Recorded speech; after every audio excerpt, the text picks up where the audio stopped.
আজ আমরা আলোচনা করছি বঙ্কিমচন্দ্র চট্টোপাধ্যায়ের সেই অসাধারণ সৃষ্টি কপালকুণ্ডলা নিয়ে, তবে একটু অন্যভাবে, মানে একটা নির্দিষ্ট গল্প বলার আঙ্গিক থেকে। হ্যাঁ, এই গল্পটা যেভাবে বলা হয়েছে তাতে এর আবেগ, এর নাটকীয়তা সবই যেন অন্য মাত্রা পায়। ঠিক, এটা শুধু একটা প্লট নয়, বরং প্রেম, আত্মত্যাগ, এই সব কিছুর একটা গভীর ছবি। আর ভাবুন, 1866 সালের লেখা, অথচ আজও কতটা প্রাসঙ্গিক। আমরা দেখব কিভাবে এর গল্প বলার ধরনটা এর মূল ভাবটাকে ফুটিয়ে তোলে। চলুন তাহলে শুরু করা যাক সেই সমুদ্র তীরবর্তী জঙ্গলের দৃশ্যটা দিয়ে। হ্যাঁ, যেখানে তীর্থযাত্রীদের নৌকাডুবি হয়। আর নবকুমার গল্পের নায়ক, সে তো প্রায় ধ্বংসস্তূপ থেকে বেঁচে ফেরে, পথ হারিয়ে একদম অসহায় অবস্থা। আর তখনই তার দেখা হয় কাপালিকের সাথে, আর কপালকুণ্ডলার সাথে, সেই প্রকৃতির কন্যা, যে বাইরের জগৎ বলতে কিছুই চেনে না।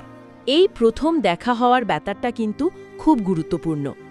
একদিকে সভ্য জগতের নবকুমার, অন্যদিকে ওই প্রকৃতির সরল সন্তান কপালকুণ্ডলা। একদম, কি বৈপরীত্য! ওর এই সরলতা, জগৎ সম্পর্কে প্রায় কিছুই না জানা, এটাই যেন গল্পের মূল চালিকা শক্তি হয়ে ওঠে। মানে ওর ভবিষ্যতের পথটা যেন এখান থেকেই ঠিক হতে শুরু করে। নবকুমার তো স্বাভাবিকভাবেই মুগ্ধ হয় ওর ওই আদিম সৌন্দর্য ও সরলতায়। আর কপালকুণ্ডলার মনে প্রথমবার কোনো পুরুষের সান্নিধ্য একটা অজানা কৌতূহল জাগে, যেটা ধীরে ধীরে হয়তো ভালোবাসার দিকেই মোড় নেয়, যদিও সে হয়তো এই অনুভূতির মানেটাও ঠিকমতো বুঝতো না তখন। কিন্তু নবকুমারের সাথে সে জঙ্গলের বাইরের জগৎটা দেখতে চায়, একটা নতুন জীবনের স্বপ্ন দেখে। অবশেষে তো কাপালিকের নানান বাধা সত্ত্বেও তাদের বিয়ে হয়। কিন্তু এই প্রেম, এই মিলন, এটা কি স্বাভাবিক ছিল সমাজের চোখে? একেবারেই না। এখানেই তো সংঘাতের শুরু। কপালকুণ্ডলার কাছে ভালোবাসার অর্থ আর নবকুমারের অভিজ্ঞতায় তার অর্থ দুটো কি এক ছিল? মনে হয় না। তাদের এই মিলনটা আসলে দুটো ভিন্ন পৃথিবীর সংঘর্ষের শুরু। ভবিষ্যতের যে ট্র্যাজেডি, তার বীজটা বোধহয় এখানেই বোনা হয়ে গিয়েছিল। একদম। আর শহরে আসার পর কপালকুণ্ডলের জীবনটা কেমন যেন হয়ে যায়, তাই না? হ্যাঁ, ঠিক যেন খাঁচায় বন্দি পাখি।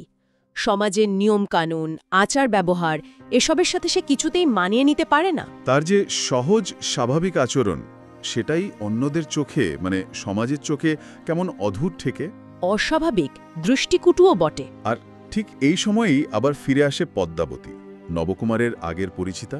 ঠিক, আর এখান থেকেই গল্পের মূল দ্বন্দ্বটা আরও স্পষ্ট হয়, ব্যক্তি বনম সমাজ। হ্যাঁ, কপালকুণ্ডলার যে নিজস্ব সত্তা, তার সাথে সমাজের এই কৃত্রিমতার সংঘাত। আর পদ্মাবতী, সে তো এই পরিস্থিতির সুযোগ নেয়। কপালকুণ্ডলার সরলতাকে ব্যবহার করে, তাই তো?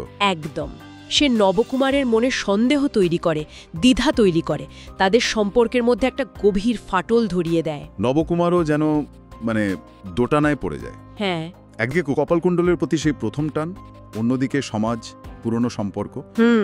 এই টানাপোড়নটা তাকেও খুব কষ্ট দেয়।